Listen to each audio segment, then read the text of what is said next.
जिल्ह्यातल्या डिजिटल मीडियाच्या सर्व पदाधिकाऱ्यांच्या जिल्हाभरामध्ये आपण बैठका घेतोय। सगळ्यांशी वैयक्तिक जिल्हाध्यक्ष झाल्यानंतर मी पहिल्यांदी भेट घेतोय, सगळ्यांचा परिचय करून घेतो। प्रत्येक जण नेमकं कोणत्या युनिटचं काम करतो तेही आपण समजून घेण्याचा या ठिकाणी प्रयत्न करतो। आज अंबाजोगाई या ठिकाणी आपण अंबाजोगाई आणि परळी या दोन तालुक्यातल्या डिजिटल मीडियाच्या पदाधिकाऱ्यांना एकत्रित आपण बोलवले, त्यांच्याशी आपण या ठिकाणी संवाद साधणार आहोत। परंतु या कार्यक्रमासाठी आवर्जून उपस्थित असलेले आणि डिजिटल मीडियाला नेहमी सहकार्य करणारे उद्योगपती आदरणीय NT शिंदे साहेब, त्यासोबतच माझ्यासोबत आलेले बीड जिल्हा नगर परिषद कर्मचारी संघटनेचे जिल्ह्याचे अध्यक्ष आणि कर्मचारी पतसंस्थेचे चेअरमन असलेले आदरणीय एकनाथ आप्पा लाड, या अंबाजोगाई तालुक्याचे डिजिटल मीडियाचे तालुका अध्यक्ष आदरणीय अभिजितजी लोमटेजी, परळी तालुक्याचे डिजिटल मीडियाचे तालुका अध्यक्ष आमचे मित्र ढाकणेजी, कार्यक्रमाला उपस्थित आवर्जून असलेले आदरणीय ॲडव्होकेट कांबळेजी, सर्व सन्माननीय पदाधिकारी, आपले डिजिटल मीडियाचे आमचे ज्येष्ठ पदाधिकारी मार्गदर्शक आदरणीय शेख साहेब, ज्यांनी या कार्यक्रमामध्ये सुरुवातीलाच सुमधुर आवाजामध्ये गीत सादर केले आणि आपल्या सगळ्यांना खरोखर या निसर्गाचा, पावसाचा आणि ग्रामीण शहरी भागाचा जो काही जोड घालण्याचा प्रयत्न केला, असे आता होते ते गायक जोशी सर आणि दुसरे वेगवेगळ्या क्षेत्रात असलेले वांगेकर साहेब, ज्यांनी आज रेकॉर्ड केलाय। जवळपास 10,000 गाणे त्यांनी अपलोड केले।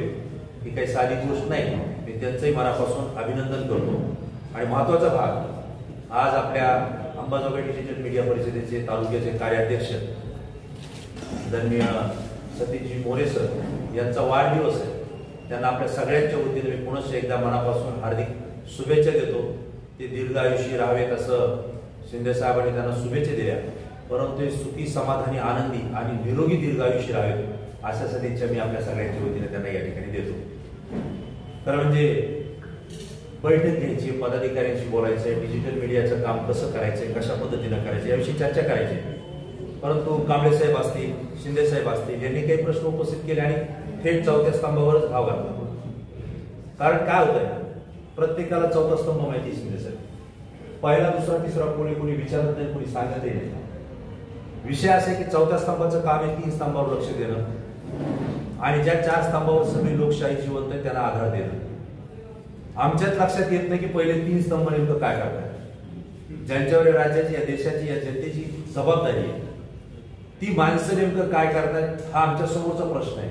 आणि म्हणून आमची भूमिका कदाचित काही लोकांना संशयास्पद वाटते, परंतु पत्रकार जसं सगळेच राज्यकर्ते सारखे नसतात, सगळेच उद्योगपती सारखे नसतात, सगळे डॉक्टर सारखे नसतात, सगळ्या क्षेत्रातले सगळे लोक सारखे नसतात, तसे सगळ्या पत्रकारांमध्ये सगळे पत्रकार सारखे नसतात। अनेक पत्रकार आहेत या ठिकाणी उपस्थित करतात। आज प्रश्न असा आहे की पत्रकारांची भूमिका ही विरोधकाची असावी, सत्ताधाऱ्यांच्या विरोधात असावी, सत्ताधाऱ्यांनी चांगलं काम केलं तर त्याचं प्रोत्साहन द्यायला सुद्धा असावे, परंतु जनसामान्यांचे जे प्रश्न आहेत खऱ्या अर्थाने त्यांचा आवाज होण्याचं काम हे पत्रकारांचं आहे। पण गेल्या 10 वर्षापासून आणि विशेषतः या 5 वर्षामध्ये नेमका विरोधक कोण आणि सत्ताधारी कोण हेच आमच्या चौथ्या स्तंभाला समजणार झालं। ज्यांची विरोधक कोण आम्ही बाजू घेतो, जे सत्ताधारी म्हणून त्यांच्या विरोधात बोलतो, आज ते विरोधक सत्ताधारी होऊन बसतायत आणि जे सत्तेत आहेत ते त्यांचे मित्र होऊन बसतायत। ज्यांना भ्रष्ट आम्ही म्हणतो, भ्रष्टाचाराचे आरोप ज्यांच्यावर केले जातात त्यांची बातमी आम्ही करतो, जो भ्रष्टाचाराचे आरोप करतो, पुरावे देतो, त्याला आम्ही आमच्या माध्यमांच्या समोर उभा करतो आणि आम्ही ज्यावेळेस माध्यमांना बातम्या देतो सगळी जनता ते पाहते आणि ज्या माणसाची बदनामी करायची ती बदनामी आमच्या माध्यमातून होऊन जाते आणि जो आरोप करतो तो त्याच्या मांडीला मांडी लावून सत्तेमध्ये जर जाऊन बसत असेल तर भूमिका कुणाची चुकते हा प्रश्न सुद्धा सगळ्यांनी आपल्या मनाला सुद्धा विचारणं अत्यंत गरजेचं आहे। अनेक प्रश्न आहेत, कांबळे साहेबांनी सुद्धा अनेक प्रश्न उपस्थित केले। मी शिंदे साहेबांनी जी सूचना केली तिचा आदरपूर्वक या ठिकाणी सन्मान करतो। निश्चितपणे आपण चांगली भूमिका मांडली, आमदार आणि खासदारांचं या ठिकाणी पेन्शन बंद केलं पाहिजे।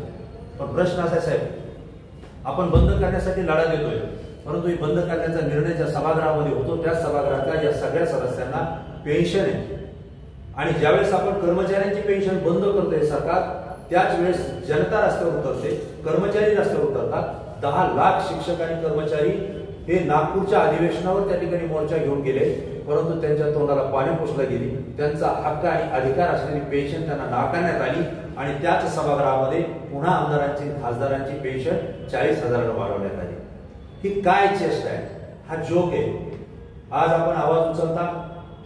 खरं म्हणजे कर्मचाऱ्यांना पेन्शन नसेल तर लोकप्रतिनिधींना सुद्धा पेन्शन नसावी, ही भूमिका लाखो नव्हे करोडो कर्मचारी या देशामध्ये घेऊन आंदोलन करतायत. त्यापैकी आपणही त्यांना पाठिंबा देण्यासाठी पुन्हा आंदोलन करतायत. तुमच्या या आंदोलनाला आमची शुभेच्छा. काँग्रेस साहेबांनी जे प्रश्न उपस्थित केले, शेतकऱ्यांचे प्रश्न आहेत, आरोग्याचे प्रश्न आहेत, शिक्षणाचे प्रश्न आहेत. मुळात पत्रकार जो आहे, मी या ठिकाणी अधिक सांगण्याची गरज नाही, कारण माझ्यापेक्षा खूप ज्येष्ठ आणि अनुभवी पत्रकार इथं आहेत. मी त्यांना मार्गदर्शन करणं इतकं काही मोठं नाही, परंतु माझे काही अनुभव आहेत ते तुम्हाला सांगणं गरजेचं आहे. कारण आजी आजोबांनी जरी आपल्याला अनेक गोष्टी सांगितल्या, मार्गदर्शन केलं असलं, आईवडिलांनी जरी केलं असलं, तरी त्या छोट्याशा चिमुकल्याचे आणि मुलाचे काही प्रश्न आणि अनुभव वेगळे असतात. ते जर आपल्याला घेता आले आणि कोणीची सांगड घालता आली तर निश्चितपणे आपल्या ज्ञानामध्ये भर पडते. आणि ज्ञानामध्ये कोणी लहान मोठा नसतो आणि तो वयाने सुद्धा नसतो. जो ज्ञानी असेल तो वयाने जरी कमी असला तरी तो मोठा असतो, हे संत ज्ञानेश्वरांनी जगाला दाखवून दिले. त्यामुळे ही जी काही ज्येष्ठ आणि कनिष्ठ आपण जे बोलतो, यापुढे नकोय. यापुढे ज्ञानी आणि अज्ञानी या दोन गोष्टीवर आपण यापुढे चाललं पाहिजे. अनेक ज्येष्ठ आहेत, ज्येष्ठांचा सन्मान आपण केलाच पाहिजे. कारण का? कारण या क्षेत्रामध्ये, पत्रकारिता क्षेत्रामध्ये आपला सन्मान करणारे आपणच आहे. अनेक क्षेत्रातले लोक आपला सन्मान करतात, त्याची कारण वेगळी आहेत, ते आपल्याला सांगायची गरज नाही. कारण काही आपले प्रेमाने असतात, काही आपल्याकडून काम करून घेण्यासाठी असतात, काही आपल्या दबावापोटी असतात, तर काही आपण कधीतरी कामही म्हणून असतात. ह्या सगळ्यांची सांगड घालताना प्रेमाचे लोक आपण शोधले पाहिजे. त्यामुळे या ज्या गोष्टी आहेत ह्या सगळ्या आपण सोबत घेऊन आपल्याला काम करायचं. पत्रकार म्हणून काम करताना आज जवळपास मला 29 वर्ष झाली. कदाचित तुम्हाला वाटत नसेल, परंतु या 29 वर्षामध्ये अनेक अनुभव घेतले आणि याच व्यासपीठावर, या स्टेजवरून मी आपल्या व्यथा सुद्धा इथं व्यक्त केलेल्या आहेत. माझी गाडी फुटलेली 2-3 वेळेस, माझ्यावर जीवघेणा हल्लाही झालेला आहे अनेक वेळा. वर्तमानपत्रातून आपण बातम्या सुद्धा वाचल्या असतील, परंतु मी माझी बातमीदारी किंवा माझी जी काही पत्रकारिता मी कधी सोडलेली नाही. खेटलं तर मोठ्याशी खेटायचं, लहानाचं काय उपयोग होत नाही. लहानाचं काय असतं, जीव छोटा असतो, त्यामुळे खेटायचे तर मोठ्या माणसाचे खेटायचे. हे तर तो तरी संपेल नाही तर आपण तरी वागू, कारण आपल्याला तो संपू शकत नाही. कारण आपण विचाराने वाढणारे माणसं, आपलं काही प्रश्न नाही, आपल्याकडे काही ईडी लागणार नाही, त्यामुळे आपण त्याचं टेन्शन घ्यायचं नाही. ही गोष्ट मनामध्ये आपण या ठिकाणी आवर्जून लक्षात घ्यायची. दुसरा भाग असा आहे, वानकर साहेब, आपण कलावंत आहात, आपण वकील आहात, आपण शैक्षणिक कुटुंबातले आहात, त्याही पुढे जाऊन आपण प्लॉटिंगचे व्यवसाय सुद्धा, आपण जे जे करता ते सगळंच मी करतो. ते सगळे व्यवसाय माझ्याकडे आहेत, ते सगळंच मी करतो. तुम्ही गायक आहात, मी डान्सर आहे. मी राष्ट्रीय स्तरापर्यंत जाऊन आलो, नॅशनलसाठी आपल्या महाराष्ट्राचं नेतृत्व केलं आणि राज्यातल्या कमीत कमी 11 जिल्ह्यांमध्ये आपल्या बीड जिल्ह्याचं नेतृत्व त्या ठिकाणी केलेलं.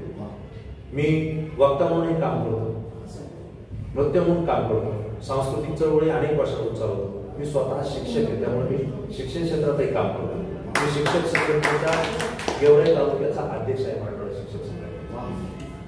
या सगळ्या क्षेत्रात काम करत असताना तुमच्यासाठी खूप अनुभवी लोक भेटत गेले. सरांचा आवाज गाणं पाहिलं, खरोखर त्यांनी पुढेच जावं, मागं थांबूच नाही.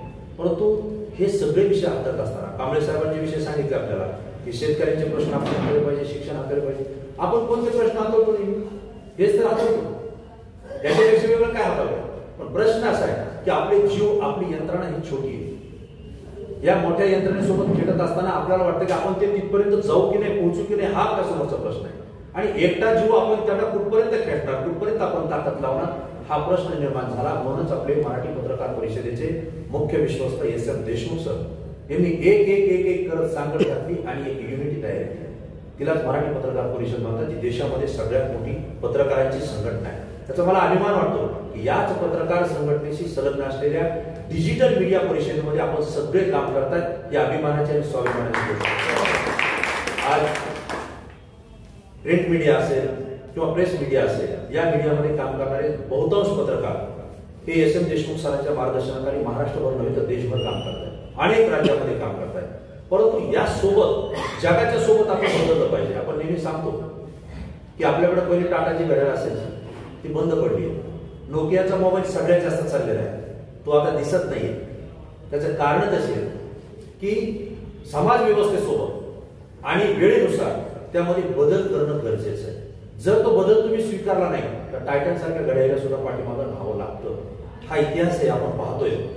ज्याने नवीन बदल स्वीकारले ते आजही चालत आहेत.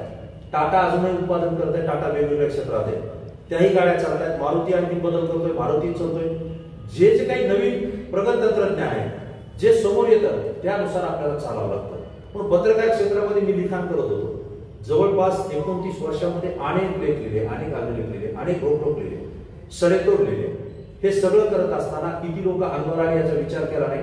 पण एक गोष्ट माझ्या लक्षात आली, मी ज्यावेळेस सडतोड लिखाण करतो, मी म्हणजे आपण सगळे, आपण ज्यावेळेस सडतोड लिखाण करतो त्यावेळेस त्याचा वाचक सुद्धा एक वेगळा असतो. त्याला ते हवा असतो, त्याला ते पाहिजे असतं.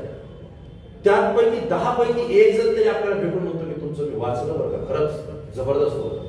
दुसऱ्या तिसऱ्या वेळेस पहिल्यांदा जर तुम्ही लिहिलं किंवा पहिल्यांदा जर तुम्ही चॅनलवरती सोशल मीडियाचा वापर करताना जर त्याचा वापर केला, युट्यूबवरती आपण व्हिडिओ दाखवतो, पहिला व्हिडिओ दाखवला म्हणजे लगेच चालतो असा तर काही प्रकार नाही. तुम्हाला लोकांना दाखवावं लागेल की मी विश्वासार्थ माझ्यामध्ये आहे, मी विश्वासपात्र माहिती दाखवतो, विश्वासपात्र घटना तुमच्यापर्यंत देतो आणि तो प्रेक्षकांना विश्वास वाटला पाहिजे, तो वाचकांना विश्वास वाटला पाहिजे, पाहणाऱ्यांना त्याच्यावरती विश्वास वाटला पाहिजे की हा जो सांगतो हे बरोबर आहे. ज्यावेळेस हे जो सांगतो तो बरोबर आहे असं वाटतं त्यावेळेस तुम्ही कुठेही असाल तो माणूस तुम्हाला शोधतो. आज आपल्यापैकी खूप जण मित्र आहेत, प्रत्येकाला मित्र आहेत, परंतु या सगळ्या मित्रत्वामध्ये जर एखादं संकट आपल्यावर आलं, एखादी अडचण आली, आपण जर एखादा कुठं जर जखमी होऊन पडलो किंवा आजारी होऊन पडलो, त्यावेळेस अचानकपणे जर दवाखान्यात जायची वेळ आली किंवा आपण कुठेतरी परगावी आहे आणि घरावरती आपल्या काहीतरी संकट आलंय, आपण तिथून इथं येऊ शकत नाही, परंतु इथं कुणाला तरी पाठवायचंय, हे ज्यावेळेस आपण विचार करतो त्यावेळेस मोजक्या लोकांची नावं आपल्या नजरेसमोर पडपड येतात आणि आपण म्हणतो की नाही, याला आपण जर हे सांगितलं ना किंवा ह्याच्याजवळ आपण ही जबाबदारी दिली ना, हा निश्चितपणे ती पार पडेल. मी असो नसो, हा जरी इथं असेल तरी माझं घर, माझा परिवार, माझं सुरक्षितता असू शकते. हे वाटणारे जसे मित्र आपण शोधतो तसं त्या मित्रामध्ये आपलं सुद्धा नाव असलं पाहिजे, यासाठी आपण सुद्धा प्रयत्न केला पाहिजे. आणि हीच परिस्थिती वाचकांमध्ये आणि प्रेक्षकांमध्ये, त्याला सुद्धा असं वाटलं पाहिजे की ठीक आहे, कोणीतरी आवाज उचलत आहे. 1 वेळेस, 2 वेळेस, 3 वेळेस, 4 वेळेस ज्यावेळेस तो आपली व्हिडिओ पाहिजे, आपली माहिती पाहिजे, आपली बातमी वाचत, त्यावेळेस त्याचा विश्वास बसतो की हा नाही, हा जो काही पत्रकार लिहितो, हा जो पत्रकार काही व्यक्त करतो हे निश्चितपणे समाजाप्रती सत्य, प्रामाणिक आहे आणि हे ऐकलंच पाहिजे. हे ज्यावेळेस त्याला वाटतं आणि मी ऐकल्यानंतर खरोखर प्रबोधनात्मक आहे, ते काहीतरी प्रगती करू शकतं ज्यावेळेस वाटतं, त्याच वेळेस तो आपली माहिती इतरांना शेअर करतो. बरोबर आहे, तो इतरांना शेअर करतो. इतरांना शेअर करणं म्हणजे तो आपली पोस्ट व्हायरल करतो आणि आपली पोस्ट व्हायरल होते मोरेजी, तेव्हा आपले प्रेक्षक वाढतात आणि त्यावेळेस आपले चाहते सुद्धा वाढतात. ही साधी गोष्ट आहे आणि ही सगळी आपण सातत्यानं करतोय. शिक्षण क्षेत्रातला आपण आवाज उठवतो, कृषी क्षेत्रातला उचलतो. आता झालं, पाऊस पडायला सुरुवात झाली, आपल्या बातम्या सुरू होणार आहे. खते आणि बिबियाण्याचे भाव वाढले, व्यापाऱ्यांनी भाव वाढवले, हे आपण तितक्या लिमिट पर्यंत करून घेतो, तितका एक पिरियड असतो.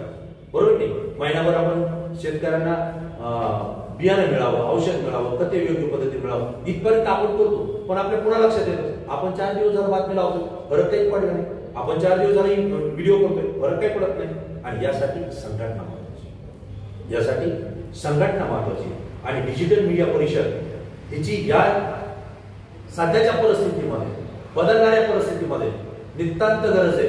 हे ओळखलं ते एस.एम. देशमुख सरांनी ओळखलं आणि एस.एम. देशमुख सरांनी महाराष्ट्रात नव्हे देशामध्ये पहिल्यांदा डिजिटल मीडिया परिषदेची स्थापना केली आणि ती मराठी पत्रकार परिषदेशी संलग्न केली. आणि आज या डिजिटल मीडिया परिषदेचे आपल्या राज्याचे अध्यक्ष हे अनिलजी वाघमारे, जे की आपल्या परिसरात आहेत, आपल्या जिल्ह्यात आहेत, आपल्या तालुक्याच्या बाजूचे, हे महाराष्ट्राचे या ठिकाणी राज्याच्या अध्यक्षपदावर काम करतात. ते 2 वर्ष कार्याध्यक्ष होते. म्हणजे अभिमानी गोष्ट आहे, लक्षात घ्या. मराठी पत्रकार परिषदेची सूत्र आणि डिजिटल मीडिया परिषदेची राज्याची सूत्र ज्या व्यक्तींच्या हातात ते दोन्ही बीड जिल्ह्याचे सुपुत्र आणि बीड जिल्ह्याचे भूमिपुत्र आहेत. ते आपल्यासाठी अत्यंत अभिमानाची गोष्ट आहे.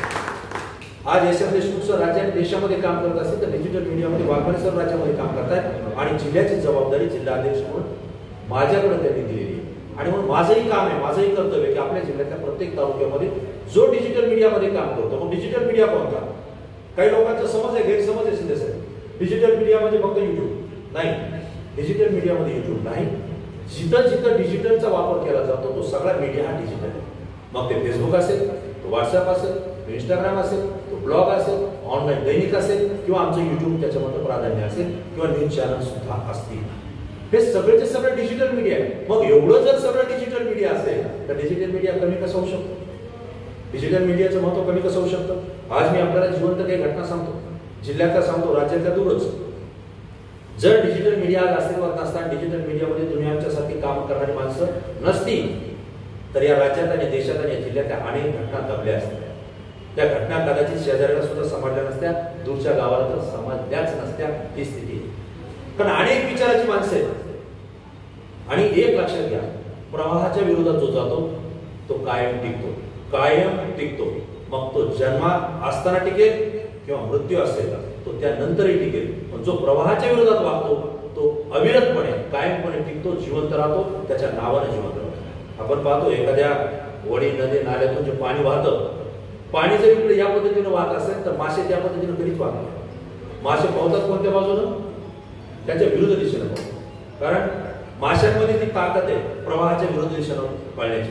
जर ते प्रवाहासोबत पळाले असते काय झालं असतं? नदीतून साड्यातून पाणी पडलं असतं आणि मासे त्याच्यासोबत प्रवाहात गेले असते. प्रवाहात जाऊन कुठे गेले असते? एकतर जिथं जिथं वाहत जातील तिकडे तिकडं आणि तिथंच अडकले असते. नसता कुठेतरी जाऊन सागरात जाऊन तिकडे कुठेतरी पडले असते किंवा वाटाने जिथं जिथं पाणी कमी आहे तिथं तिथं त्यांच्या चाहत्यांनी त्यांना घेतला असता आणि कार्यक्रम करून टाकला असता माशांचा. बरोबर आहे? प्रवाहाच्या विरुद्ध दिशेत जात आहे. म्हणजे या कमी धारेमध्ये ते वाहत नाही तर कमी धारेतून जिकडं धार वाहत जाते त्याच्या विरोधात गेल्यामुळे काय होतं की ते अथांग सागरामध्ये, अथांग नद्यामध्ये, अथांग धरणामध्ये त्यांचं अस्तित्व कायम टिकून राहतं. ही गोष्ट लक्षात ठेवा. त्यामुळे पत्रकार क्षेत्रामध्ये जरी काम करायचं असलं तर प्रवाहाच्या विरोधात कधी कधी जाऊन आपल्याला काम करावं लागतं. परखड असेल, त्रास होईल, परंतु निश्चितपणे दीर्घकाळ टिकाल हे मात्र नक्की मी या ठिकाणी आपल्याला आवर्जून सांगतो. आज सत्ता आहे, सत्तेच्या बातम्या सगळे सांगतात. सत्ताधारी सगळेच झाले, विरोधक कोणी राहिलंच नाही. ज्यांनी विरोध केला तेही सत्तेत. या देशात, या राज्यामध्ये एकही पक्ष असा राहिला नाही की या 5 वर्ष 10 वर्षामध्ये सत्ता भोगली नाही. सगळे सत्तेत आहे. काँग्रेस आली, शिवसेना 2 गट करून आली, राष्ट्रवादी 2 गट करून आली, बच्चू कडू अपक्ष ते सुद्धा मंत्री होऊन आले. म्हणजे कोणी राहिलं नाही. बीजेपी तर आहेच. काँग्रेसचे सुद्धा अशोकराव चव्हाणांच्या माध्यमातून पुन्हा काँग्रेस सुद्धा सत्तेत आहे. जे सत्तेत असतात ना ते आपल्या पक्षातल्या जुन्या सहकाऱ्यांना मदत करत असतात, हे विसरू नका. आपण जरी कुठल्या संघटनेत काम करत असोत ना, एकमेकांना तुझा भावना पाहायचं नाही. अंतर्गत प्रश्न असतील तर एकमेकांना सहकार्य करावं लागेल, एकमेकांना आधार द्यावा लागेल. ही सुद्धा गोष्ट या ठिकाणी लक्षात घ्यायची. आणि जे आपल्या सोबत आहेत त्यांचे तर सुख दुःख आपल्याला वाटून घ्यायचे, परंतु आपल्या सोबतचा आपल्या मागं पडतोय आणि मीच त्याच्या पुढे जाईल अशी जर आपण नीती ठेवत गेलात तर तेही चालत नाही. ही गोष्ट लक्षात आपल्याला सगळ्यांना सोबत घेऊन चालावं लागेल, सगळ्यांना सोबत घेऊन चालावं लागेल. काही गोष्टी त्याच्याकडे कमी असतील तर आपल्याकडे जास्त असतील तर आपल्याला द्यावं लागेल. जर आपल्याकडे कमी असतील त्याच्याकडे जास्त असतील तर ते आपल्याला घ्यावं लागेल. मला आनंद वाटला आपले सूत्रसंचालक यांनी एका आमच्या मित्राचा सत्कार केला की त्यांनी डिजिटल मीडियामध्ये सगळ्यांना सहकार्य केलं. बरोबर नाही? याची जाणीव ठेवणं खूप गरजेचं आहे. लक्षात घ्या, इथं जवळपास युट्यूब चॅनलवाले भरपूर असतात असं माझं मत आहे, कारण आपण डिजिटलमध्ये काम करतो. जर नसतील तर आज माझ्या या बैठकीनंतर तुम्ही डिजिटल चॅनल सुरू कराल, युट्यूब सुरू कराल, ही खात्री मी तुम्हाला देतो. काय असतंय, मोरे साहेब अनेक वर्षापासून चॅनल चालवत आहे. अनेक शिक्षक असतील, आमचे डाक्टर साहेब असतील, अनेक वर्ष आपण काम करतो त्या क्षेत्रामध्ये. विषय असा होता, कित्येक जणांनी युट्यूब चॅनल सुरू केले आणि बंद पडले. कित्येक जणांनी युट्यूब चॅनल सुरू केले, कॉपीराईट लागला. कित्येक जणांनी युट्यूब चॅनल केले, त्याचे सबस्क्राईब पूर्ण झाले नाही, वर्षामध्ये मॉनिटायझेशन झालं नाही. ज्यावेळेस आपण युट्यूब सुरू करतो त्यावेळेस कोणाचं तरी पाहून करतो. आपल्याला वाटतं त्यानं सुरू केलं मी पण सुरू करतो, तो चांगला बोलतो, मी त्याच्यापेक्षाही चांगला बोलतो, त्याच्याकडे जितकं फिरायला वेळ त्याच्यापेक्षा माझ्याकडे जास्त वेळ आहे. हे सगळं खरं आहे. पण नंतर असं लक्षात येतं की आपलं मॉनिटायझेशन होत नाही, कारण आपलं मॉनिटायझेशन माहितीच नाही.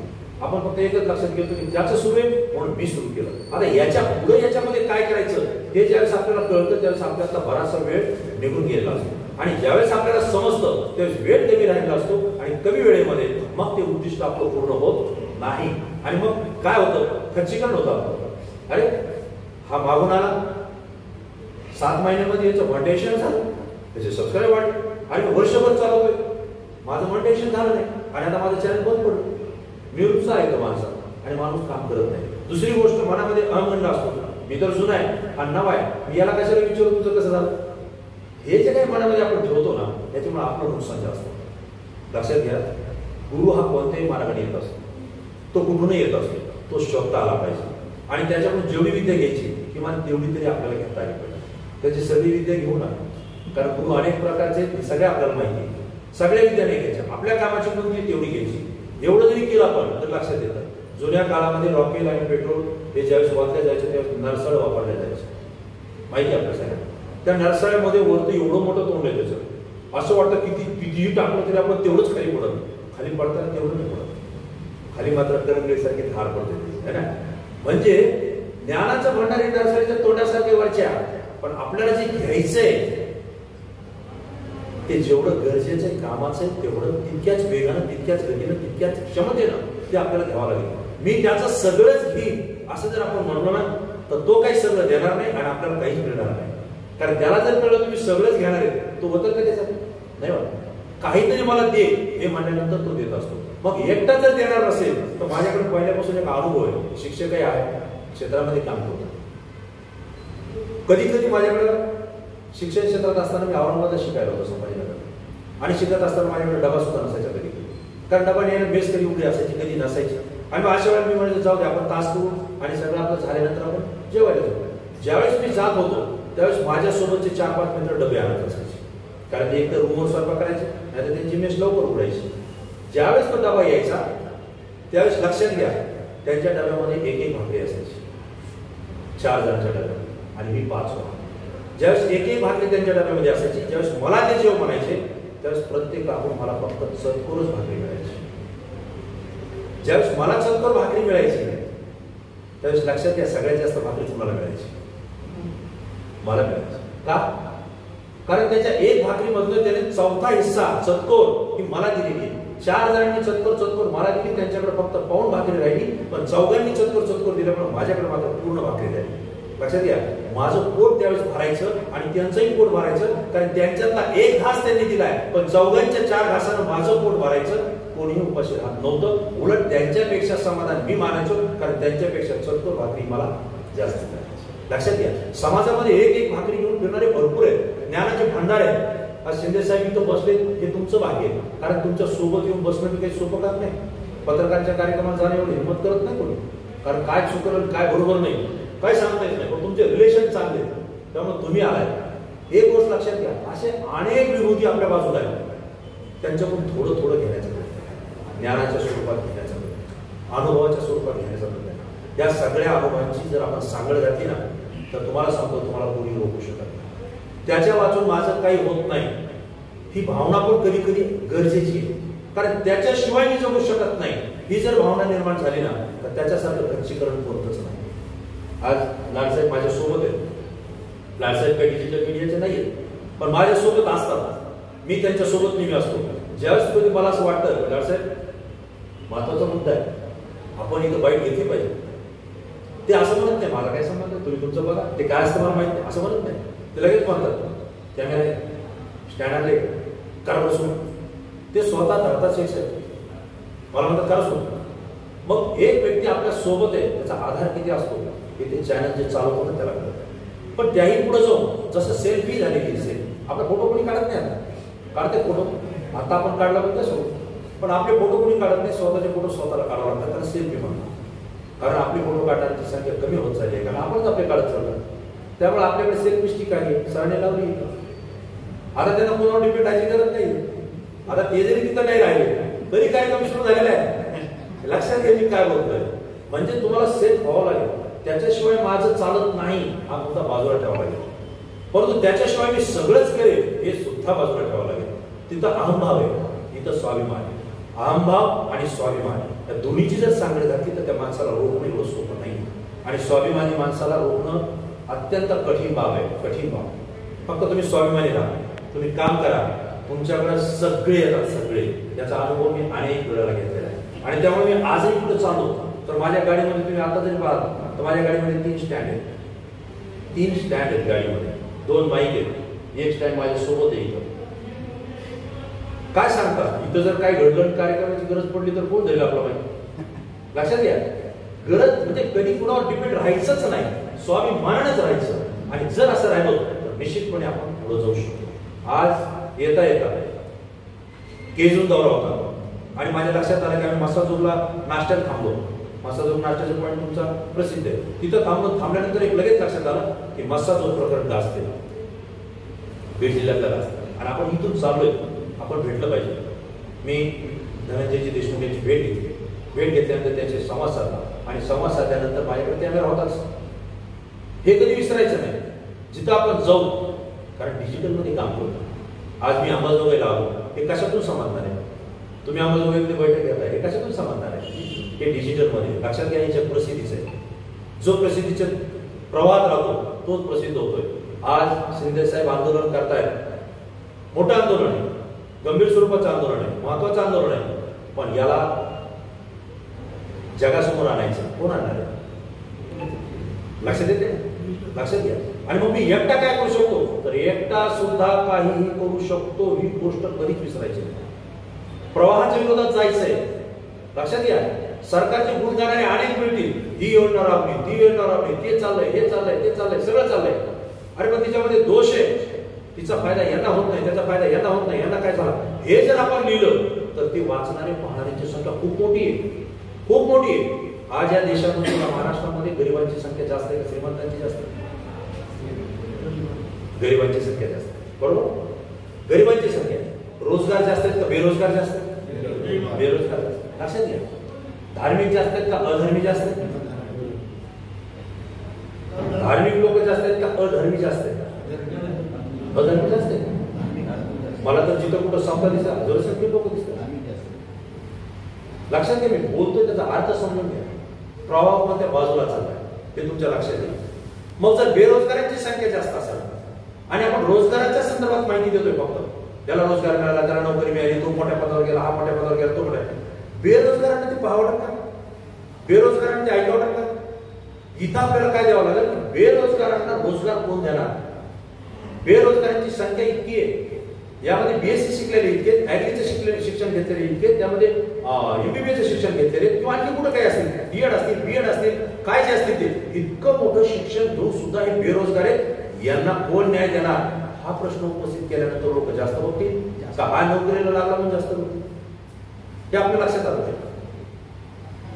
मग जर आपल्याला युट्यूब चॅनल किंवा डिजिटल मीडिया चालवायचा, नुसता चालवायचं बोलतो आम्ही, जर चालवायचं असेल, प्रेक्षक मिळवायचे असतील, तर मग ज्यांना जे लागतं ते आपल्याला द्यावं लागेल. पण आपल्याकडे म्हणे जिथं ते लागतं ते आपल्याला पिकवावं लागेल. आपल्याला पिकवावं, जिथं जे विकतं ते पिकवावं लागेल. आपण काय म्हणतो, नाही आमच्याकडे हेच पिकतं आणि हेच घेतलं पाहिजे, असं कसं होईल? असं होणार नाही. जर सगळ्यांकडे जिथं कांदा असेल, कोण घेईल आपल्याकडून कांदा? सगळ्यांकडे मका असेल, कोण घेईल मका? सगळ्यांनी द्राक्षाच्या बागा केल्या, कोण घेईल आपले द्राक्षे? म्हणजे आपल्याला पुढे जावं लागेल ते घेऊन, जिथं विकतं तिथे घेऊन जावं लागेल. मग त्याच्यापेक्षा उत्पन्न असं घ्यायचं, जे विकतंय ते आपण करतोय का? म्हणजे आता डिजिटल मीडिया चालवायचा, काय चालणार आहे हे जर शब्द आलं तर ते चालवायचं. हे झालं चालविण्याचं.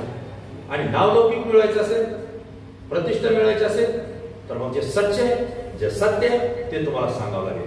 कारण या जगामध्ये प्रत्येकाला वाटत असतं मी एकटाच सत्य, बाकी सगळे असत्य, माझंच खरं, बाकी सगळ्यांचं खोटं आहे, मीच प्रामाणिक आहे, बाकी सगळे अप्रामाणिक आहे. मग ज्यावेळेस त्याला वाटतं की मीच खरा आहे, मीच प्रामाणिक आहे, माझंच सत्य आहे, असं जर प्रत्येकाला वाटत असेल तर संख्या कोणाची जास्त आहे? यायचीच आहे. आणि मग संख्या जर यायचीच जास्त असेल तर आपल्याला काहीतरी गोष्टी सत्य सांगावं. तर आपलं हे डिजिटल मीडियाचं चॅनल मस्त पद्धतीने त्या ठिकाणी चालेल. हा एक भाग डिजिटल मीडिया संदर्भातला होता. मला वाटलं होतं आपली आपली बैठक होईल, आपण शांततेने चर्चा करू, कसं चालवायचं, कसं काम करायचं हे सुद्धा मी आपल्याला सांगत होतो. परंतु एक गोष्ट आनंदाची झाली की आपण डिजिटल मीडियामध्ये काम करत असताना कोणीही चॅनल सुरू केले तर एकमेकांचा आदर करून सुरू करा. आणि जर युनिटीनं काम करणार असेल तर तो प्रामाणिक माणूस असला पाहिजे. तो तळ्यात मळ्यात असेल तर तो आपल्याही कामाचा नाही आणि आपणही त्याच्या कामाचे नाही.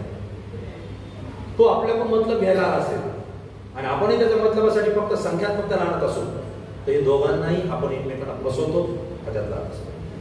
मी एस.एम. देशमुख साहेबांशी नेहमी बोलताना एकच विषय असतो आमचा की आपल्याला क्वांटिटी नको आहे, आपल्याला क्वालिटी पाहिजे. लक्षात घ्या, क्वालिटी का पाहिजे? कारण क्वालिटी शिवाय महत्व नाही. आज तुम्ही जाणार 10 जण एका जण ग्रुप घेऊन जाणार आहे, आज एखाद्या नेत्याकडे जाणार आहे, एखाद्या संस्थेमध्ये जाणार आहे, एखाद्या कार्यक्रमाला तुम्ही जाणार आहे. ज्यावेळेस तुम्ही 10 जण जाताना ते जर तुम्ही क्वालिटीचे असाल ना, क्वालिटीचे, तुम्हाला अनुभव काय असतो? बरोबर आहे. पण चला नाही, चला आपण 20 जण जो क्वांटिटी आहे त्याला पाहणारे लोक वेगळे त्या क्वांटिटीला, ते जास्त दिवस टिकणार नाही, ते जास्त दिवस टिकणार नाही. क्वालिटी द्या. आणि क्वालिटी करत असताना, युनिटी बांधत असताना मी आपले तालुका अध्यक्ष आहेत, धाकणेचे असतील, लोंढेचे असतील, मोरेचे असतील, मी सगळ्यांना बोलतो. सनीभाई आपल्यालाही बोललो, 15 जण सदस्य करण्याऐवजी 4 करा, पण ताकदीचे करा, जीवाभावाचे करा. माझ्या गाडीमध्ये 5 सीटर गाडी होती. मी ज्या गाडीत आलो किती सीटर आहे? 5 सीटर आहे. पण किती आलो आम्ही? का बरं? 3 तारीख कुणी आणली असती मी गाडी घालून? क्वालिटी पाहिजे. सोबत येणारा कोण आहे आणि सोबत कुणाला न्यायचंय ते आपल्याला ठरवता आलं पाहिजे.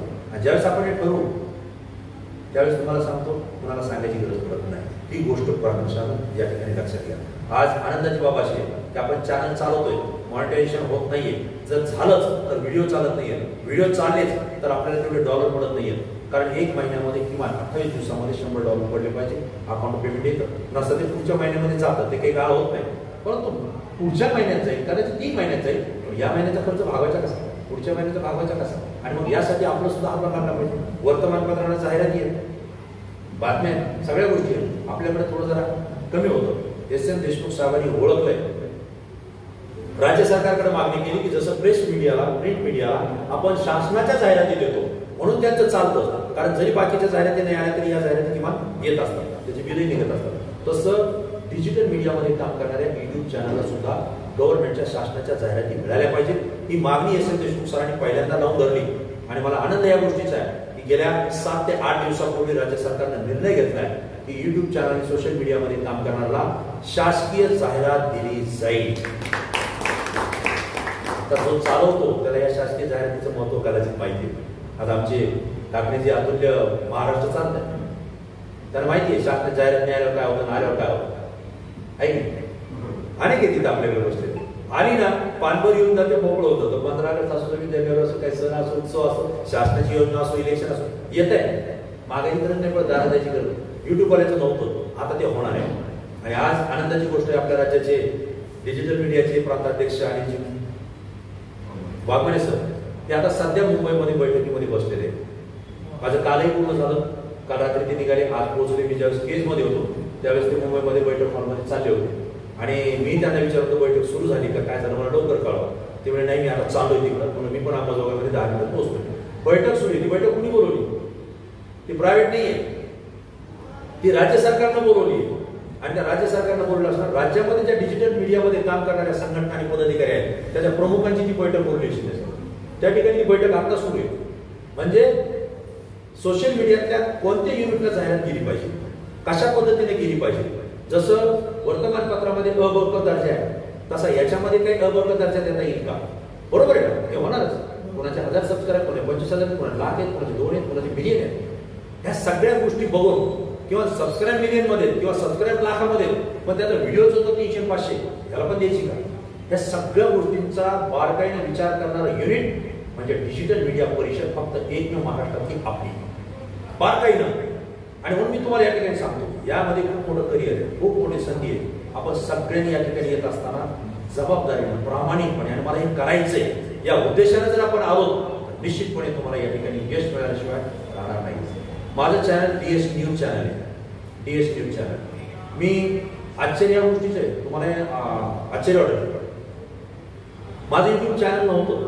मी दैनिक पार्श्वभूमीला काम करतो 27 वर्षापासून. आणि हे सगळं काम करत असताना पार्श्वभूमीने युट्यूब सुरू केलं चॅनल, लाईव्ह पार्श्वभूमी. पण त्यांनी ठीक आहे वर्तमानपत्रावर जास्त लक्ष दिलेलं आहे, याच्यावरती थोडं कमी दिलं, पण आम्ही त्याच्यामध्ये आलो. हे सगळं करत असताना SM देशमुख सरांनी ठरवलं की बीड जिल्ह्यामध्ये आपल्याकडे राज्याचा अध्यक्ष नव्हता, फक्त राज्याचा कार्याध्यक्ष होते अनिल वाघमारे सर. आणि मग त्यांनी ठरवलं की नाही आपल्याला हे काम करायचं. पहिल्यांदा मला बोलून घेऊन जिल्ह्याच्या कार्याध्यक्ष पदाची जबाबदारी SM देशमुख सर आणि वाघमारे सरांनी या ठिकाणी दिली. आणि जिल्हाध्यक्ष होते जितेंद्र सर. ते म्हणजे नाही तुम्ही पाहिजे. आणि म्हणून माझं युट्यूब नाही, मग तुम्ही मला कसं काय घ्यायला याच्यात? माझा समज होता की युट्यूब हे डिजिटल मीडिया, पण मी ब्लॉग चालवत होतो, मी सोशल मीडियावर माझे पोस्ट टाकत होतो, फेसबुकवरती माझे लेख मी त्या ठिकाणी लिहित होतो, जे मला व्यक्त करायचं ते करत होतो. ते म्हणजे नाही, हे सगळं डिजिटल मीडिया आहे. तुम्हाला जिल्ह्याचं कार्याध्यक्ष व्हावं लागेल. जिल्ह्याचं कार्याध्यक्ष म्हणून 2 वर्ष काम केलं. आणि पुणे या ठिकाणी जी सभा आपली झाली, जे अधिवेशन झालं, त्या अधिवेशनामध्ये जिल्ह्याच्या अध्यक्षपदाची जबाबदारी माझ्यावर त्या ठिकाणी दिली आहे. म्हणजे लक्षात घ्या, माझ्याकडे युट्यूब चॅनल नसताना मी जिल्ह्याचा कार्याध्यक्ष झालो आणि जिल्ह्याचा कार्याध्यक्ष झाल्यानंतर मी युट्यूब सुरू केलं. आहे की नाही? म्हणजे मजेचा भाग.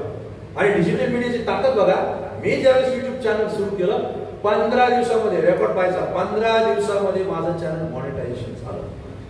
15 दिवसात. मलाही माहित नव्हतं मॉनिटायझेशन काय, फक्त मला एवढं माहित होतं की आपल्याला हे जगापर्यंत पोहोचवायचं.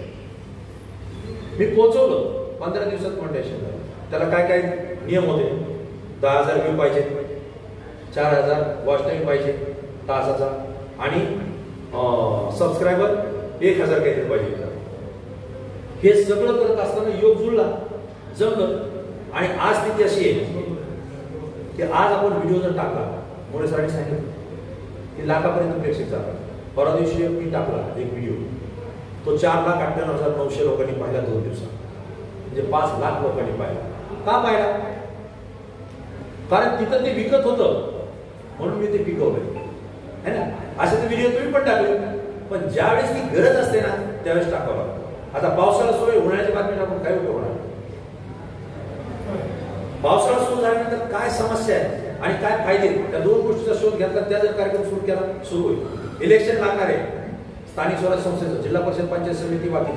या इलेक्शन मध्ये आपल्याला काय करायचं हे जर आपण जर दिशा ठरवली आणि सर मी काय करू, ज्याला माहिती त्याला जर विचारलं, 100% तुम्ही त्याच्यामध्ये यशस्वी आहात. आता मला चॅनलची माहिती द्यायची होती, पण मी देऊ का नको आता सध्या का नंतर देऊ, हा माझ्या समोर प्रश्न आहे.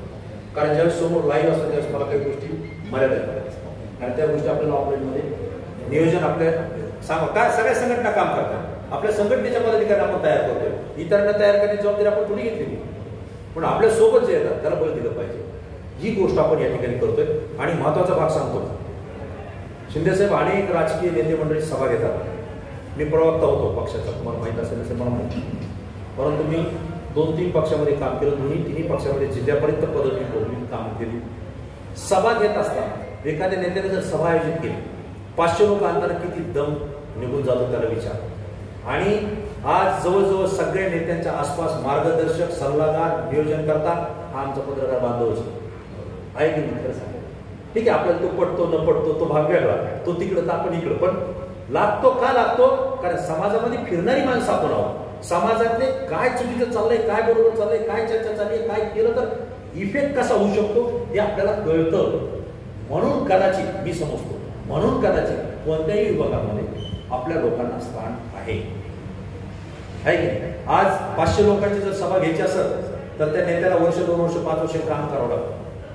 काम करावं लागतं म्हणजे काय? त्या प्रत्येकाचं आलेलं काम करावं लागतं. त्याला 2 रुपये खर्च करावं लागतात. पुन्हा सभा घेत असताना गाड्या लावून द्यायच्या, स्टेज लावायचं, बॅनर लावायचं, जाहिराती करायचे, सगळं डिजिटल वर्क करायचं, स्टेज गाजवायचं, अँकर आणायचा, सगळं करून सुद्धा गाड्या घोड्याची व्यवस्था केली. सभा झाल्यानंतर त्याला जेवणाची व्यवस्था सुद्धा करायची आणि त्यानंतर ते 500 लोकांची सभा होती. आज तुम्ही किती सभा घेता माहिती? त्यानंतर सभेत आलेला व्यक्ती तो त्याचा आहे का? त्याचा भरोसा आहे का? बरं त्याचं ऐकलंच तर त्याच्या मतानुसार आपलं मत बनवेल याची तरी गॅरंटी आहे का? सभेला आपण पाहतो, आपणच प्रतिक्रिया घेतो. कोणाची सभा आहे तुम्हाला नाही माहिती, आले कसे त्यांनी आणलं, पाहिलं ना आपण, पाहिलं ना. अरे एकाची सभा सुरू, आपण तो विजय कोणाला करायचं ते याला, अरे तू त्याच्यासाठी आला ते आम्हाला नाही माहिती, अरे आला कशाला? म्हणजे असे येणारे सुद्धा लोक भरपूर आहेत. आज तुम्ही इथं बसणारा प्रत्येक डिजिटल मीडियाचा पदाधिकारी हा 5,000 लोकांची सभा 5 मिनिटात स्वतःच्या जीवावर, स्वतःच्या नावावर घेतोय, हे कधी विसरू नका. लाख लोकांची सभा 10 मिनिटात आपण घेतोय आणि लाख लोक प्रेक्षक ज्यावेळेस आपल्याला व्ह्यूज देतात, भेट देतात, ते फक्त आणि फक्त आपलं ऐकायला आलेले असतात, दुसऱ्यांचं ऐकायला आलेले असतात. ना त्यांना डिजिटली, त्यांना गाडी नाही, काही नाही, फक्त विचाराने ते एकत्र आलेले आहेत. आणि विचाराने एकत्र आलेली माणसं आपल्याला डिजिटल मीडियाच्या माध्यमातून पोहोचवायची, बनवायची. आणि यासाठी आपल्याला डिजिटल मीडिया अत्यंत गरजेचं आहे, हे मी आपल्याला या ठिकाणी सांगतो. आणि म्हणून मी सांगितलं की आपले पदाधिकारी 4 असो की 10 असो, त्याला जास्त महत्व नाही. ते किती क्वालिटीचे आहेत आणि त्याचा ऐकणारा प्रेक्षक किती आहे हे महत्वाचं आहे. आणि म्हणून हे सगळं करण्यासाठी आपल्याला हे काम एकत्रित येऊन करावं लागेल. आज मी तर तुम्हालाही आश्चर्य वाटेल, कुठलाही तालुक्याचा अध्यक्ष निवडत असताना, पदाधिकारी निवडत असताना मी स्थानिकच्या मंडळींचा विचार करून ती कार्यकारिणी त्या ठिकाणी जाहीर केली. का केली? कोणी मला विचारलं, टाकण्याचे तुम्ही विचारलं, लोंढ्याचे तुम्ही विचारलं, मोरेचे तुम्ही विचारलं, की यार तुम्ही तर आमची कार्यकर्ते असेल, तुम्ही तर काय डायरेक्ट केले. का केले? कारण तुम्हाला तिथं काम करायचंय, तुमच्यासोबत चांगले वाईट मुळे तुम्हाला अनुभव आहे, तुमच्या पद्धतीनं तुम्ही निवडलेत ना. आता त्या कामामध्ये कसं राहता कामा. आता तुम्हाला म्हणता येतं का मी तुम्हाला म्हणलो होतो त्याला नका घेऊ, त्याला कशाला माझ्यात दिलं? आता तुम्ही नाही म्हणू शकत का? कारण आता तुमच्या संमतीने ही लोक घेतलेली आहे, तुम्ही सांगितलेली माणसं घेतलेली आहे. आता जर तुमचं काम कमी झालं, तुम्ही जर म्हणले की आता ते काय झालं ते झालं, ते चुकले. कुणाचे? तुमचे चुकले का माझे चुकले? तुमचे चुकले, जबाबदारी तुमची. त्यामुळे काम करत असताना हे काम करणं खूप गरजेचं आहे. आज मी आलो, सदस्य नोंदणीचे फॉर्मही घेऊन आलोय. सदस्य नोंदणी करणं आपल्याला यासाठी गरजेचं आहे, कारण प्रत्येक जण जर म्हणला की मी डिजिटल मीडियाचा पदाधिकारी, आपण कसं ओळखायचं? आपण त्याला मदत करतो. मराठी पत्रकार परिषद पत्रकारांच्या प्रश्नासाठी आवाज उठवते. पेन्शन सुरू केली पत्रकारांना, आणखी नव्या पद्धतीने पेन्शनची काही रक्कम वाढवली होती, ती सुद्धा सरांनी वाढवली. अनेक सवलती आहेत. ॲक्रिडिटेशन कार्डचा प्रश्न आहे, तो सुद्धा सरांनी मार्ग लावलाय. आज त्याच्यामध्ये सुद्धा आपल्या परिषदेचे अनेक लोक सदस्य आहेत त्याच्यावर ॲक्रिडिटेशन कार्डसाठी, ते सुद्धा आपल्याला मिळणार आहे. आणि दुसरा एक महत्त्वाचा भाग मी तुम्हाला या ठिकाणी सांगतो, जसं युट्यूबला डिजिटल मीडियाला शासनाच्या जाहिराती मिळणार आहेत, त्याही पुढची मागणी एस एम देशमुख सरांनी आपल्या डिजिटल मीडियाची वाघमारे सरांनी केलेली आहे की युट्यूब आणि डिजिटल मीडियामध्ये जे काम करतात त्यांना ॲक्रिडिटेशन कार्ड मिळालं पाहिजे. आता आधी स्वीकृती मिळायला पाहिजे. आधी स्वीकृती मिळाल्यानंतर काय होतं हे ज्याला माहिती आहे ना त्याला समजतं. त्याला प्रवासाच्या सुविधा आहेत, त्याला रेस्ट हाऊसच्या सुविधा आहेत, त्याला आरोग्याच्या सुविधा आहेत, त्याला कार्यक्रमाच्या सुविधा आहेत, त्याला मंत्रालयाच्या सुविधा आहेत, त्याला रेस्ट हाऊसच्या सुविधा आहेत. लक्षात घ्या, केवळ सुविधा नाही आहेत, या सुविधेमुळे तो राज्यभर फिरू शकतो आणि आपल्या बातम्या कव्हर करू शकतो. हा त्या मागचा उद्देश आहे. लक्षात घ्या, त्याला पेन्शन सुद्धा मिळते कारण त्यांनी समाजासाठी काम केलेलं आहे, म्हणून त्याला सन्मानाची पेन्शन मानधन त्या ठिकाणी मिळालं पाहिजे. हे त्याचा फायदा आहे. या गोष्टी आवर्जून लक्षात ठेवा. आणि मग जर आपल्यासाठी संघटना करत असेल, आपले पदाधिकारी आपले नेते करत असतील, तर आपण किती ताकदीने किती जीवाभावानं काम केलं पाहिजे. आज मी ज्यावेळेस जिल्हाध्यक्ष म्हणून त्या ठिकाणी पाहतो त्यावेळेस मी अंबाजोगाईकडे लक्ष देतो, परळीकडे देतो, केजकडे देतो, दारू. त्यावेळेस मला दिसला पाहिजे तो अंबाजोगाई तालुका, मला दिसला पाहिजे तो केज तालुका, मला दिसला पाहिजे तो परळी तालुका. कुठून दिसणार? कशातून दिसणार? तो दिसला पाहिजे. लक्षात घ्या, जर तुम्ही दिसलात तर लोक आहे म्हणतात, तुम्ही नाही दिसलात तर तुम्ही मेलं तर काय? बऱ्याच दिवसांनी दिसलं नाही, काय झालं का त्याचं? आता काय दिसत नाही, ते गाव सोडून गेला का? ते बोलतं का नाही माणूस? रोज तुम्ही दिसा सोशल मीडियावर, तुम्ही भलेही घरात बसले नाही आणखी पुढे जा, बरोबर आहे का? मग तो विचारतो काय, तुम्ही लय सोशल मीडियावर असतो, कुठं कुठं फिरता बघ, तुम्ही फिरताय की? या गोष्टी लक्षात ठेवा. लोक कशावर लक्ष ठेवतात? जे दिसतं त्याच्यावर लक्षात ठेवा, जे दिसतच नाही कसं लक्ष ठेवणार? माझा पेपर खूप मोठा आहे, खूप मोठा आहे, खूप मोठा आहे, पण बातमी जर तुमची बातमीच त्याच्यात येत नसेल तर कशाचं म्हणतात? तुम्ही पेपर घेणार नाही. लक्षात घ्या, म्हणून साप्ताहिक सुद्धा अनेक चालतात, ऑनलाईन पेपर सुद्धा अनेक चालतात. त्याचं कारण काय? त्यात बातमी येते, त्यात बातमी येते म्हणून ते लोक येतात. मग आपण चॅनल करतोय, डिजिटल मीडिया चालवतोय ना, त्यात बातमी आली पाहिजे ना. आज शिंदे साहेब आले, शिंदे साहेब बातमीच नाही. शिंदे साहेब कशाला बघतील तुमचं चॅनल, कशाला बघतील तुमचा पेपर? कारण आमची बातमीच नसते त्याच्यात. पण बातमी येऊ द्या. आणि एखाद्या मोठ्या पेपरचा, मी मोठ्या पेपरचं नाव नाही घेतो, कोणतेही मोठे पेपर, सगळ्यात मोठे पेपर, आपलाही मोठा पेपर असतो, लोकांना वाटतं तो मोठा आहे. पण ठीक आहे, चला मोठ्या पेपरचा पत्रकार आणा, तुम्हाला काय चालू आहे काय नाही, तेव्हा काय नाही चालू. तेव्हा काय झालं, चहा नाही पण नाही, कशात चहा काय पण. अरे तुमचे पेपर आमचं काही येतच नाही काय, तुमच्या चॅनल आमचं दिसतच नाही काय? याला या बसा बसा का? अरे तुम्ही आमच्या बातमी न्याय दिला ना, तुम्ही आमचे प्रश्न उचलले ना, हा सन्मान मिळत असतो. ही गोष्ट लक्षात ठेवा. पण ही जी सांगड आहे ती तुम्ही घाला. तुम्हाला मी अधिक सांगण्याची गरज नाही, तुम्ही यातलेच. फक्त एक आहे, चॅनल कसं चालवायचं, कसं पुढे न्यायचं, काय दाखवायचं काय नाही दाखवायचं, हे सुद्धा मी तुम्हाला ऑफलाईन बैठकीमध्ये थोड्या वेळात सांगेन.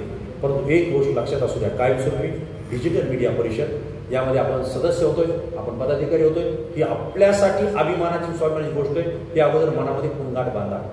आज मी इथं आलो, काय येण्याचा योग मिळाला मला? मी डिजिटल मीडियामध्ये काम करतो, जिल्हाधीश म्हणून मिळाला. जर नसतो तर मित्र म्हणून आलो असतो, तिकडे कुठेतरी तुमच्यासोबत बसलो असतो.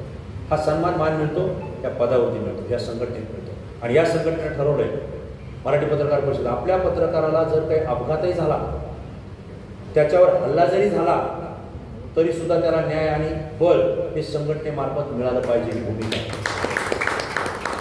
पत्रकार हल्ला विरोधी कृती समिती ही आपल्या मराठी पत्रकार परिषदेनं स्थापन केलेली आहे. आणि तो कायदा सुद्धा सरकारला करावा लागलेला आहे. जर आज पत्रकारांच्या अंगाला हात लागला आणि त्याच्यावर जर मारहाण जरी झाली तर त्याच्यावरती पत्रकार संरक्षण कायद्याअंतर्गत गुन्हा दाखल होतो. आणि तो गुन्हा साधा सोपा नाही, ही गोष्ट लक्षात घ्या. पण आपल्यासाठी काही कायदा बनलेला आहे, आपल्यासाठी काही महत्वाचं आपलं सुरक्षा कवच आपलं बनलेलं आहे हे आपल्याला माहीत पाहिजे. आणि म्हणून तो जो सुरक्षा कायदा आहे तो डिजिटल मीडियामध्ये काम करणाऱ्या आमच्या पत्रकार बांधवांना सुद्धा मिळाला पाहिजे, ही मागणी त्या बैठकीत आहे. लक्षात घ्या. आता मोरे साहेबांनी सांगितलं आम्हाला कायद्यात मग काही अडचणी नाही, वकील साहेब आहेत, असायलाच पाहिजे. परंतु त्यासाठी संघटनेनं सुद्धा बळ दिलं पाहिजे आणि ज्यानं कोणी काही केलंय त्याच्यावर सुद्धा गुन्हा दाखल झाला पाहिजे. आपल्याला सुद्धा संरक्षण मिळालं पाहिजे. आपण 10 जण काम करू, ही एक गोष्ट आपल्यासाठी. आणि दुसरा भाग, जर अपघात झाला, आजारी पडला, निधन झालं, आर्थिक परिस्थिती कमकुवत असेल तर आपली संघटना, आपली राज्याचे पदाधिकारी हे सगळे मिळून त्याला आर्थिक बळ देतात, आर्थिक मदत करतात. हे आपल्या सगळ्यांना आजच्या जगामध्ये कोणी कोणाला पैसे देत नाही, कोणी कोणाला मदत करत नाही. जे करतात ते खरोखर दैवी माणसं असतात, मोठ्या मनाची माणसं असतात. अशी माणसं समाजामध्ये आहेत. परंतु एक संघटना पाठीमागं ताकदीने उभा राहते आणि त्याची आर्थिक परिस्थिती कमी आहे, त्याला आपण मदत करू पूर्णपणाची पाकळी, अशी संघटना आज लाखोच्या संख्येनं म्हणजे लाखो रुपयांच्या पटीमध्ये आपल्या संघटनेनं राज्यातल्या पत्रकारांना मदत केलेली. ते आपल्याला विसरून चालणार नाही. आपल्या जिल्ह्यातल्या सुद्धा अनेक पत्रकारांना त्याचा फायदा झालेला आहे. म्हणून आपली संघटना आपल्या पत्रकार बांधवांसाठी आणि डिजिटल मीडियातल्या सगळ्या पदाधिकाऱ्यांसाठी प्रामाणिकपणे झटते, प्रामाणिकपणे काम करते. म्हणून इथं काम करत असताना प्रामाणिकपणा मनात असेल तर निश्चितपणे काम करा. आणि जाताना एक विनंती करेन, सगळ्यांना सन्मान द्या, अवमान कोणाचा करू नका, सन्मान द्या. या समाजामध्ये असे काही लोक आहेत, कुणी पैशासाठी पळतं, कुणी मानापाण्यासाठी पळतं, कुणी कर्तृत्वासाठी पळतं, कुणी सन्मानासाठी असतं. प्रत्येकाला पैसा लागत नाही, प्रत्येकजण पैशासाठी नसतो, त्याला मान सन्मान पाहिजे. आपले पत्रकार बांधव सुद्धा असेल, प्रत्येकाला काही नाही त्यांना असं वाटतं की आपण सगळ्यांना जाहिरात दिली, हात आपला, तुझी जाहिरात तुला लागली, सन्मान आहे का मला? तुमचा कार्यक्रम आहे, तुमच्या कार्यक्रमाला निमंत्रण आलंय का? चिंतच जर पाहिलं तर पत्रकार निमंत्रणाची गरज नसते, पत्रकार निमंत्रणाची गरज नसते. लक्षात घ्या, पत्रकार मी आहे हेच सांगायचं नसतं मुळात, तर आपल्याला खरी बातमी मिळत असते. एखाद्या कार्यक्रमाला जा, त्यांनी जर निमंत्रण दिले 10 जणांना, जाऊ द्या 10 जणांना, 11 आपण आहे, नाही दिलं आवर्जून जा, आवर्जून जा. ज्यानं नाही दिलं त्याला भेटा, आणि नाहीच भेटता आलं तर दुसऱ्या दिवशी आपल्या बातमीतून त्याला भेटा. 10 जण एकीकडे, तो 11व्याला शोधतो, 11व्याला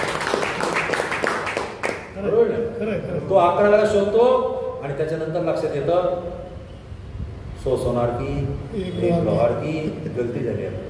भाऊ दुसऱ्या कार्यक्रमाला सगळ्यात अगोदर त्याला म्हणतात बाबा या आणि आमची वाट लावू नका. येते की नाही? का? कारण स्वाभिमानी पत्रकारिता केली ना ती अविरतपणे जिवंत राहणार. आणि आज पत्रकारांमुळे समाज संकटात नाहीये शिंदे साहेब, आमचा पत्रकार खूप काम करतो. पण आज ग्रामीण भागामध्ये पत्रकारांना आर्थिक परिस्थिती जी आहे ती घरची चालवायची आहे, शेतीची चालवायची, उद्योगधंदे नाही आहेत, नोकऱ्या नाही आहेत. आमचा पत्रकार प्रामाणिकपणे पळतोय, पण पळून पळून कुठपर्यंत पळणार? त्याला शेवटी पोटही भागायचं, त्याला घरही चालवायचं. यामुळे काही ठिकाणी अडचणी येतात आणि जिथं जिथं कुठं जाहिराती मिळतात तिथं आम्हाला जावंच लागतं, बातम्या द्यायचं तिथं आम्हाला द्यावे लागतं. हे जर सगळं करताना समाज माध्यमांमध्ये आपल्यासारखी जर काही मंडळी असतील जी पत्रकारांच्या पाठीमागं सर्व बळ घेऊन उभा असेल तर निश्चितपणे पत्रकार सुद्धा कुठं कमी पडणार नाही. ही जबाबदारी, ही ग्वाही मी या ठिकाणी आपल्याला निश्चितपणे या ठिकाणी देतो. आणि आनंद या गोष्टीचा आहे, अनेक दिवसापासून अंबाजोगाईला यायचं आहे, परळीला यायचं आहे. मी तर सांगितलं होतं प्रत्येक तालुक्यात जायचं आहे. का जायचं आहे? तिथले कोण आहेत मला बघायचे. आज मी आल्या ठाकरेजीने विचारलं परळीचे किती आहे, त्यांनी थोडं हलक्या आवाजात सांगितलं मी दोघं, आम्ही दोघं, आणखी एक जण येणार, बाकीचे ते कुठेतरी कामात. लक्षात घ्या, त्यांनी हलक्या आवाजात सांगितलं. मी इकडून लोंढेची बसले होते, त्यांना विचारलं अंबाजोगाईचे किती आले, तेवढे सगळे अंबाजोगाईचे. लक्षात घ्या, बोलण्याच्या पद्धतीमध्ये इथंच जर यांच्यासोबत 10-11 असते ते काय म्हणजे सर माझे 10 ताकद आहे का संघटना, पण तरी सुद्धा मी त्यांचा अभिमान या ठिकाणी बाळगतो. 2 म्हणजे कमी नाही.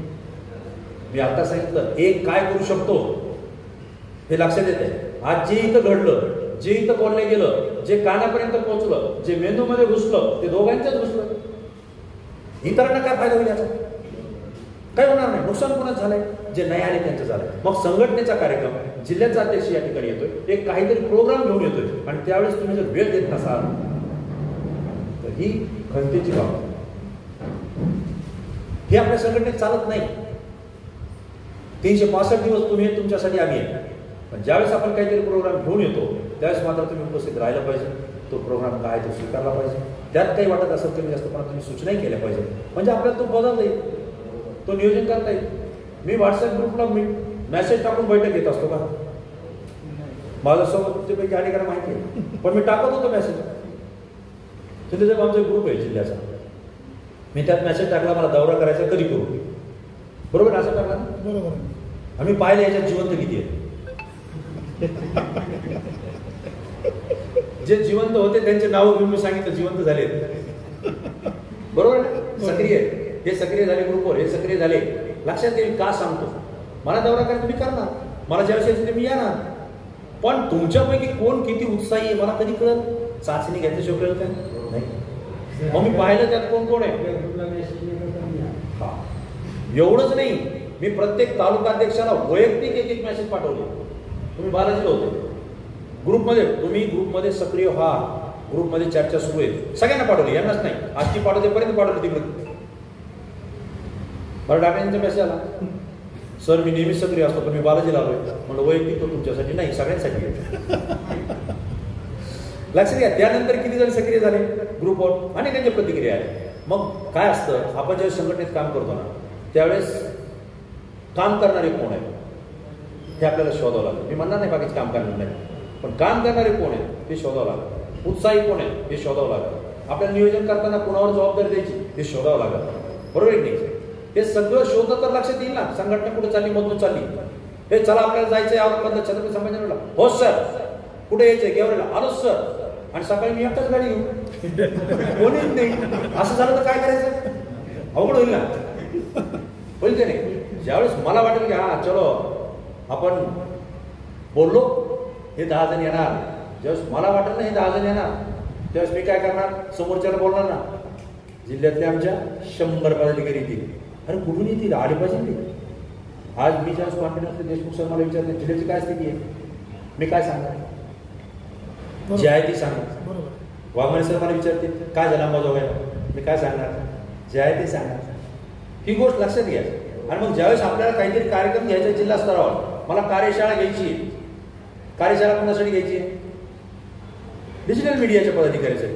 काय त्या कार्यशाळेमध्ये सक्षम करण्यासाठी आपल्यापैकी काही जर अनुभव असेल तर त्यांचंही मार्गदर्शन आपण तिथे घेऊ ना.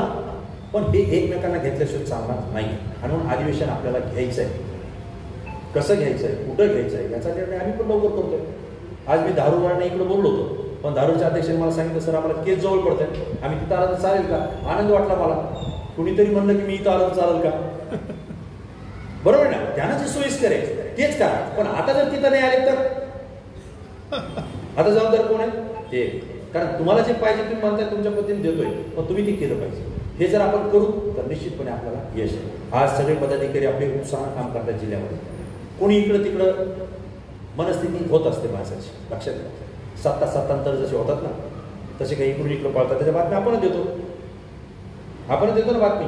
हा फुटला, तो गद्दार निघाला वगैरे देतो ना आपण. आपल्या संघटनेत तसं नव्हतं.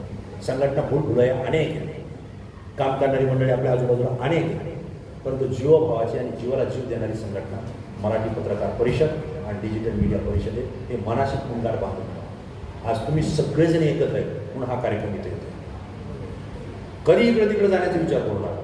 इकडे मग मला मान नाही भेटला, हे मला पद नाही भेटलं, ते मला द्यायला लागले, हे द्यायला लागले. अरे मग आपणच ते करायला लागलो. 4 स्तंभाने 3 स्तंभावर काय बोलावं हे नाही. ही गोष्ट लक्षात घ्या. हा खरंच जर कोणी आपला अपमान करत असेल, कुणी जर आपल्याला जाणीवपूर्वक टाळत असेल तर आपल्याकडे अनेक माध्यम आहेत ना. जिल्हाध्यक्षांना बोला, जिल्हाध्यक्ष जर तुम्हाला संधी देत नसेल विभागीय अध्यक्षाला बोला, प्रदेशाध्यक्षांना बोला की यार साहेब आमचं असं होतं. पर्याय निघत असतो, पण इकडं तिकडं टू माइंड कुणी व्हायचं नाही. एकत्र राहायचं, एकत्र काम करायचं, उत्साहानं काम करायचं. माझं आज भाग्य आहे की आज आपण सगळेजण या ठिकाणी एकत्रित आहोत. आज मोरेजींचा वाढदिवस सुद्धा आपण या ठिकाणी साजरा केला. आज पत्रकारांवर प्रेम करणारी मंडळी सुद्धा आपल्या कार्यक्रमाला उपस्थित राहिली. गायक भेटले, कलाकार भेटले, पत्रकार भेटले. आणि पत्रकार हा मुख्य कलाकार असतो हे कधी विसरायचं नाही. जर आपल्यामध्ये कलाकार असेल तरच आपण हे सगळं करतो. आपल्या लोक म्हणतात सुद्धा हे बाबा ते कलाकार आहे बरं का म्हणतात ना, हे बाबा त्याला पुढे घे चहामध्ये होते ते कलाकार आहे. कलाकार असल्याशिवाय प्रेक्षक टाळ्या वाजवत नाही. म्हणून आपल्याला कलाकाराच राहावं लागेल आणि आपली कला आपल्या माध्यमातून दाखवावं लागेल दुसरं आहे ना. मग यूट्यूब चॅनल असेल किंवा काय असेल. हे प्राधान्याने आपण या ठिकाणी काम करावं ही कळकळीची विनंती करेल. माझ्या बोलण्यातून काही शब्द चुकीचे गेले असतील, कदाचित आपल्याला कुठं खटकले असतील, मी ते माझे परत घेतो. तुम्ही स्वीकारू सुद्धा नका. कारण जे काही घेता येत असेल ते निश्चितपणे स्वीकारा, ते मात्र सोडून देऊ नका. कारण पुन्हा पुन्हा त्या गोष्टी माझ्याकडून सुद्धा केल्याची काही खात्री नाही आहे. आज आपण इथं एकत्रित आलोय, सदस्य नोंदणी आपण करतोय, नियुक्तीपत्र आपण पदाधिकाऱ्यांच्या नियुक्ती तर मी तिथूनच केलेलं आहे, न पाहता केलेलं आहे. कारण ज्या अध्यक्षांनी ते नावं दिली त्या अर्थी ती लोकं चांगली आहेत असं मी समजतो. कारण ज्या अध्यक्षांना मी निवडतोय ती चांगली आहेत, त्यांनी निवडलेली माणसं सुद्धा चांगलीच असतील. असं जर आपण गृहीत धरलं तर सगळं काही चांगलं होत असतं. नाही तर तो नको हा नको म्हणलं असं तर आपली गडबड होईल. पण आज एक गोष्ट लक्षात ठेवा की जिल्ह्यामध्ये काम करत असताना आपल्या बातम्या येऊ द्यायचा, डिजिटल मीडियाचे उपक्रम घेत चालू, वृक्षारोपण होत असेल, आरोग्य शिबिर होत असेल, कुणाचा सांस्कृतिक कार्यक्रम असेल, डिजिटल मीडिया त्याच्यामध्ये संयुक्त विद्यमाने तो कार्यक्रम घेऊ शकतो का, हे प्रामुख्यानं करा. अनेक वेळा आपण आर्थिक परिस्थिती म्हणून नाही करू शकत, पण प्रसिद्धी आपल्याकडे म्हणून तो आपल्यासोबत करू शकतो. ही गोष्ट लक्षात घ्या. आर्थिक परिस्थिती आपल्याकडे नाही म्हणून आपण कार्यक्रम, आता आपल्याला सन्मान करायचा, पुरस्कार द्यायचे, सत्कार करायचा, पण त्याचा खर्च 10-15 हजार येत असेल तर तो 10-15 हजार करायचा कुठून हा प्रश्न आपल्यासमोर असतो. आणि मग तो जर असेल तर कुणी जर म्हणत असेल की आम्ही कार्यक्रम घेतो पण आम्हाला ते घेता येत नाही, आपण घेऊ, आपण तुम्ही दोघं मिळून घेऊ, तुम्ही खर्च करा आणि बाकी नियोजन करू, है ना. पण कार्यक्रम होत राहील, डिजिटल मीडिया येत राहील. आम्हालाही वाटतं की आमच्या मार्गदर्शनाखाली नेतृत्वाखाली काहीतरी होतं. ते जर झालं प्रदेशाध्यक्षाला वाटतं की हा बीड जिल्ह्यात काहीतरी चालेल, कारण हा जिल्हा त्या दोघांचा आहे, आपण त्या दोघातले.